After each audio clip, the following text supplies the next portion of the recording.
Hey Ranch family, Cole Sheriff here for the Sound of Texas podcast, and we are at the Michelob Ultra Roadhouse at the Fort Worth Stock Show and Rodeo, and tonight we have a very special guest on our podcast. We got to talk to Miss Presley Haile. She is phenomenal and a great member of the Ranch family. We were really excited to sit down and talk with her about the ever-changing world of Texas red dirt and Americana music. Check it out. It's the Sound of Texas podcast, a worldwide ranch production. We are here at the Michelob Ultra Roadhouse with one of our favorites here on the ranch, Miss Presley Haile. How we doing? I'm good. How are you? I'm doing real well. It's good to see you. Good to see you too, man. Welcome back to Fort Worth. Thank you. Thank you. I feel welcome. Oh, good. Playing at the Fort Worth Stock Show and Rodeo. Tell me a little bit about what it means to play such a historic event. It's been going on for 129 years. Oh, man. It's crazy. Like, it's absolutely crazy. I feel like anybody who grew up in Texas grew up coming around here, you know, and like I was in FFA growing up, so we would come here for the Stock Show and Rodeo every year. And it's just crazy. It's really surreal, and I'm really proud and grateful to be here. That's awesome, man. I didn't know you were in FFA. What were you showing? Dude, I didn't show anything in FFA. I really wanted to show cattle, but I was just in livestock judging, and I was a green hand chapter conductor. Hell yeah. Yeah. Awesome. Do you think you can still put the vest on and judge a show? I can't find it. I lost it. It's like the biggest loss of my entire life. Bummer, is man. Losing that jacket. Very upset about it. It's an open wound to this day. Yeah. Well, hopefully, we can find it one of these days. We'll put a post out, a all points bulletin, and we'll get it located. My name's on it. It shouldn't be that hard. Yeah, it shouldn't be that hard. You've been hitting it pretty hard lately, going all over the place. Tell me about how that's been for you being on the road so much. It feels like more and more every year, which is good.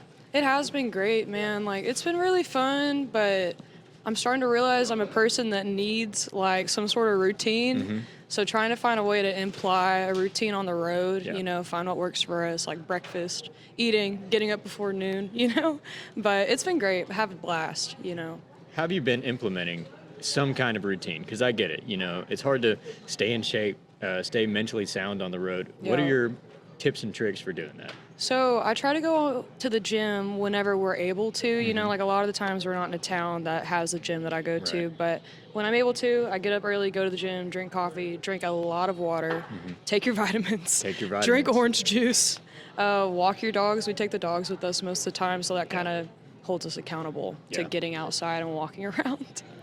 But what have you found is the best tool besides, going to the gym, drinking the coffee, to keep you sane on the road? Is it the dogs? Is it having Nick with you? Is it just having a good camp that surrounds you? A lot of the time, yeah. It's all about the camp, Like, I've gone on the road kind of alone a couple of times, and it's definitely different, Nick and I have known each other for almost 6 years now. So it's like, he's definitely a safety blanket for me, and so are the dogs. But yeah, I think just having good people around you and being on the road with good people. Yeah, it's important to have something to lean on, whether it's a person, the closest Waffle House, the comfort of the van, whatever it may be.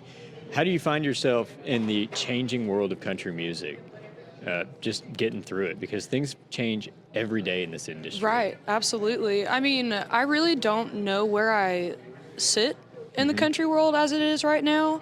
So it's kind of easy to go with the ebbs and flows because maybe my little area of the music world falls into popularity one day and then the next month it's not as popular, like it feels like that sometimes where it's like people want old cowboy folky tunes, but then they want, your more poppy stuff someday, and that's all right, Well, you have such a unique sound and your writing is just impeccable. And I know that you've got a great camp around you between Race, Nick and Niles. Tell me about what it's like bouncing writing ideas off of just such a powerhouse group. Right. It's hilarious because we don't write together as often as we should. Nick and I, almost every song that I write, I bounce off him because we live together, obviously. It's easy to be like, hey, man, what do you think of this? And it's taken all of us a long time to get comfortable telling each other, like, man, I don't think that's a good idea. But now we're at that point. So if they all like it, you usually got something to run with. But they're really tough critics. They're very tough critics. When you get to the point where feelings aren't going to get hurt and, everybody has the same goal to just make cool music that people are going to enjoy or not enjoy, as long as you enjoy it. Who cares, Absolutely. right? Absolutely. You have a unique style of writing that feels aged almost. It feels mature. And you're younger, in your 20s. Do you feel like you take that old soul and run with it in your writing? I hope so. I mean, that's kind of where I fell into naturally when I started writing. But, you know, like, I've lived some weird life in 23 years. Yeah. So it's like, that'll age you, you know, but also, like, the people I'm around, I hang out. I've always made better friends with older people. But when it comes to writing, I really think about, like, am I going to enjoy singing this song when I'm 30? Am I going to enjoy singing this song when I'm 60? And sometimes that far foresight is my worst enemy because, like, I shouldn't be worried about that. As a songwriter, you should just worry about where you are in the moment. Yeah. But I want to write songs that age well, you know? I think that's important. Yeah. Especially, you know, if you're going to be doing this for a long time, there's going to be that song that you have to play every night. You know? Yes, and absolutely. A lot of bands, they start to kind of discourage that song, whichever it may be, you know, whether it's Bourbon Legend with Boland, who's sober now, and you know, you still got to play that. So I think it's cool that you write with longevity in mind. I think that's really cool. You know, between whether it's Bell Street or whether it's Less Lonesome, it's Bell something that Street. you can... Deep cut. Yeah, that's a deep cut. But I was listening to it today. Oh my God. Man, that one hurts. That one hurts a lot. Oh, that one does hurt. I had to play it Christmas this past year, and I was just like, really? I haven't played this song in 4 years. But yeah, no. Yeah, that was before I learned how to buffer feelings in songwriting. How do you find buffering feelings to be a tool or? I think it's absolutely a tool. So, like, one of my favorite songwriters, Townes Van Zandt, you know, like being a Texan and stuff. Fort Worth, Maine. Yeah, literally, like I could throw a stone and hit Van Zandt County. But he's extremely metaphorical, and some of the times you're listening to his music and it's like, what are you talking about, dude? But sometimes it's like, you can kind of paint your own picture to whatever he's saying. And, you know, so I find a lot of freedom in metaphors and kind of buffering the, you know, sharp edges of things sometimes. But sometimes it's freaking beautiful to let the sharp edges just slice you up. Yeah, you know? absolutely. We've been playing Deep End a lot on the ranch. It's sitting at number 10 on our chart right now, and it has been super cool rolling that song.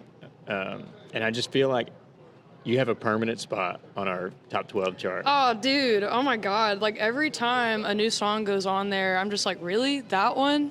And then it stays on there for a little bit. And I'm just like, what? It like, floats around. Y'all are too good to me. Like, Well, the ranch and the ranch listeners, oh, my gosh, have, like, literally built my career. Yeah. Like, brick by brick. And it's been really cool to be a part of. Our listeners, they know what they like. And they like authenticity, and they like just good sound. And you have both of those things. Oh. And I think that's very impressive for somebody of your age because, you know, there's a lot of stuff that is not good coming out of folks in our age bracket. Yeah.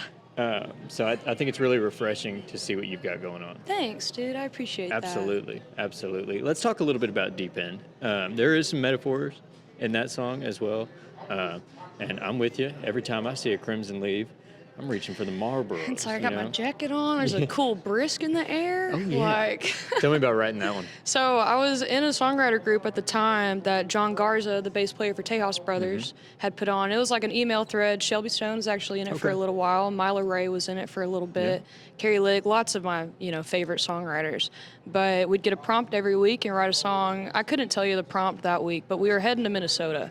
So we stopped in a hotel room in Kansas City, and I was like, shoot, like I totally forgot to write my song this week. It's Wednesday. I got to turn it in tonight. So Nick goes take a shower, and I just sit there and hash it out really quick, which, I mean, we had just, you know, witnessed some really strange things on the stockyard and stuff. Who needs light? We don't need it.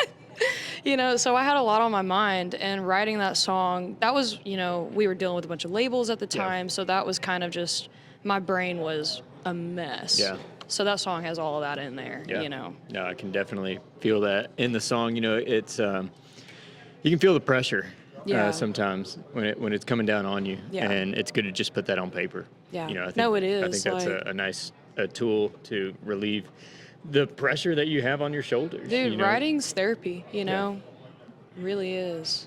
Absolutely. Do you find that you have to struggle to write sometimes, or do you just write when it comes to you? All the time I struggle to write, which, I mean, there is that pressure of like, I want to continue to release new music and keep writing. And I'm not sure, like, I definitely feel the pressure. A lot of the times when I feel it too bad, like the writer's block, I'll write a song about not being able to write a song. And that sometimes knocks some stones loose. But you can get really caught up in trying to write what people want to hear instead of what you want to say. So Is that how You Don't Deserve writing a song about came around? I wonder. I've never really asked Race about that. So he wrote all that song by himself, and he showed it to me one night at my grandparents' place, and I was like, dude, oh my God. It was like before we ever thought about, or he ever thought about making it a duet. Yeah. And whenever they asked me to make it a duet, I was like, yeah, dude, absolutely. I love that song. But that song, I feel like, is a little bit spiteful in like the best kind of way. Yeah. It's like, you don't deserve writing a song about, here's a But song your about song. Yeah. how you don't deserve a song written about you. Yeah. But yeah. That was y'all's first #1 on the ranch charts. You remember Shane Hollinger with the cake? Cried. Oh my God. Cried both times. Whenever, and I was wearing a freaking swimsuit because they told us it was a pool party. Shane shows up with a cake. And I'm like, what's happening here? Yeah. Oh my God. No. Yeah. Tears. That was crazy. Yeah. No, that's awesome. And it's cool to just see the progression of writing between all 4 of y'all. You know, I think it's super cool. Who are you listening to in the van these days? I listen to a lot of Noeline Hoffman right now. I'm a big fan of hers, which I mean, like, I love Ian Tyson. I like Coulter Wall. So I love that, like, Canadian Western country sound they got cooking on out there. But she's great. She does a lot of really great covers. Like, she just released Dublin Blues, a Guy Clark song. But I love her. Listen to Gillian Welch, David Rawlings, you know. Lots of Guy, lots of Townes, lots of Blaze Foley. I know you're a Young fan, too. Yeah. Neil Young. Yeah. Oh, dude, Neil Young, absolutely. Yeah. Oh my God, if I was a more talented musician, I would be covering a lot of Neil Young in my shows. Yeah, a little Crazy Horse going on. Yes. Yeah, I like that. That's cool. Do you find some of the Americana writers inspiring you at all? Absolutely. Yeah. I mean, Lori McKenna for sure. Like, real heavy hitter for me. Jamie Lynn Wilson. Yeah. Courtney Patton. Dude. She's awesome. Her newest record is amazing. The Hurt. Insane. Dude, like, I got chills just bringing her name up. Like, this girl, the soul and spirit in her is absolutely unmatched. But I don't know, I get inspired by my friends like Shelby Stone and Mila Ray and Gracie York and Race and all them. And it's like, like that little friend group competitiveness for me and like the Race and Niles and Nick, you know, kind of holds you accountable. Yeah, absolutely. Absolutely. And I feel like that can be a thing like on the road too, if y'all are ever doing a show together. Is it almost refreshing to have everybody in the same room? Absolutely. Absolutely. Yeah. I mean, like, they've become family so quick, you know, so whenever we get to hang out and all be together, it's like, the gang's back, you know, like, where are we doing, you know, where are we going tonight after the show? But yeah, it's fun. That's awesome. Where are y'all going after the show? Are you going to bars? Are you going to what's the play? So usually if we're at like a really cool bar, we just like hang out and party until they, you know, kick us out. Yeah. But a lot of the time, especially when we're in Fort Worth, we usually hit Rhinestone Saloon. Yeah. Or Showdown. Have you been to Showdown? I don't think so. It's like a little dive. I'm not very familiar with Fort Worth at all, but it's close to like an old vintage store. Cool. Yeah. It's awesome though. Showdown, just a little dive. It's a great hang. Shout out Showdown. And Shout out Showdown. We love Rhinestone. They won Venue of the Year at the TCMAs this year. Oh, nice, dude. I could see that. They've been booking a lot of great bands lately too. Yeah. That's been a good spot to go catch somebody that you may not know, but you can trust that it's going to be pretty solid, you know. And I feel like that's kind of the deal with this Roadhouse as well. You know, we had like Pulav Crew in here the other day, who are friends of mine, I will say, but they're wearing track suits and doing party band stuff. But it's great. Yeah, it's great. Like, super fun. But no, I was looking at the lineup out there whenever we were walking around, and I was like, holy cow. Because I skimmed over it, you know, whenever we found out we got the gig. Yeah. But I'm so bad. Like, I don't check anything. I'm the worst. Oh, my God. Without my team, I would literally not be here. Because I'd be lost somewhere. If it wasn't for Park Grove there, I would have no idea where we're going, what day it is, or, So what's this for? Like, why are we here? What are we doing? Just give me a mic. Tell me who I'm talking to. Yes. But yeah, no, it's awesome. I'm glad you're getting to play Fort Worth. I think it's super cool. And then you're doing Fort Worth Music Fest coming up. Mm-hmm. That's real soon. End of February, beginning of March. I can't remember your date. But. I play Friday and Saturday. Friday is full band. Saturday is like the quartet deal in the with round. Nick and Niles. That's a special kind of show. Dude, I had so much fun. Like, I don't think anybody had more fun than we did at that show. Yeah. We were just laughing at each other. I mean, like, we're all facing each other on this tiny little drum riser. Yeah. We could literally kick each other's monitor off. Yeah. We could kick each other off stage if we wanted to. Just push. It was fun. I think they're going to do multiple in the rounds this year for, like, different folks. Oh, that's great. Yeah. That's awesome. Yeah, that's always such a fun event, and I think this is 4th annual this year, and it's cool to see that event grow from what it was to what it's becoming, because when it first started, people were kind of, what are we doing here? Music Fest and conference, but Tim Love and Larry Joe have really made that thing what it is. Yeah, and, they have. It's a special event. Yes, it is, especially after last year, and like they did so well without any outside help, and it was like cool. Yeah. So this year they're bringing the conference back, which I'm really excited about, but it's one of my favorites of the year. It's a blast. Absolutely. And it's kind of a good way to start the year. We're already 2 months in, which it's flying this year. Dude, but I know. you do stock show, but everybody's kind of running and gunning during stock show because you're coming off of the holidays. Everybody's doing a 6-week run, and then you get to Fort Worth Music Fest, and that's kind of the lull between the start of the year run and LJT. Yes. Yeah.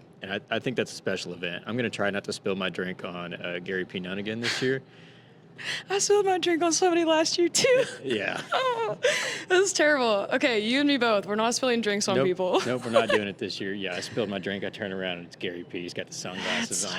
Oh, bummer, man. sorry, King. Yeah, right. Like, He's such a nice guy, though. he is, and I'm like, dude, you're what I like about Texas. And I just Yes, spilled whiskey you're what I all like over you.